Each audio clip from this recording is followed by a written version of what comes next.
Yes, ito na po yung araw na sinabi ko na January 13, 2025, no? Sabi ko, by this time medyo lumit na yung katawan ko, yung tiyan ko.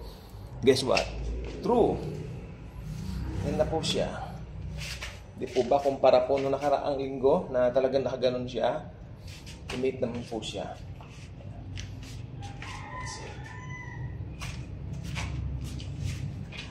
Siyempre, ito lang po ang binigay ko. Sabi ko 1 week. Pero siyempre tuloy-tuloy pa rin po para talaga mag-flat na po siyang ganyan. Diba?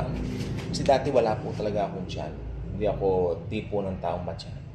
Ngayon, ang lesson, tayo po, kapag siyempre, pag lagi may mga pagkain, especially yung nakaraang holidays, laging may mga handaan, minsan hindi tayo nakakapagpigil ko. Kain tayo ng kain. Pero ang maganda po talaga nito, dapat alam natin yung discipline sa katawan po natin. So, yan. Kahit paano naman po sa tingin ko naman na-achieve ng konti. Pero syempre, tuloy-tuloy pa rin po yan. Tuloy-tuloy. Yan lang, ang binigay ko lang po sa inyo yung 1 week na pagitan na kung ano yung magiging pagkatapos ng 1 week o 1 linggo. Yan po.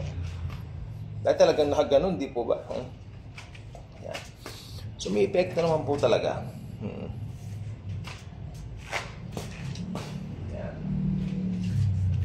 So, yan. Iba talaga din yung may disiplina po tayo pagdating po sa pagkain. Dahil hindi naman po laging tawag dito, hindi po laging maganda yung pakiramdam ng malaki ang katawan mo.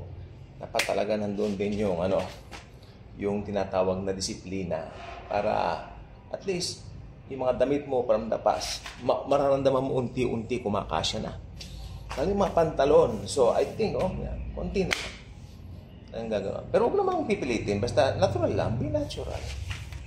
Just be natural and ma-achieve lahat. Hindi po ba? Yeah. Hindi maganda yung payat na payat. Siyempre, akong katawan ko naman katamtaman lang. Hindi naman ako yung payatot na payatot. Hindi po ba? Basta wala lang po talaga yung tiyan. Bilang number 1, wala yung tiyan. Kasi talagang sira ka na pag may isang malaki. Ganoon, hindi ko maganda. Kaya nga po pinati ako last week Siyempre, 1 week pa lang naman po siya. No? Pero itong pinangako ko sa inyo, sabi ko January 13, magre-record ako dito sa TikTok ng video. So ito po ang resulta. Siguro naman po, mas malaki yung katawan ko last week, mas mataba ako, di ba?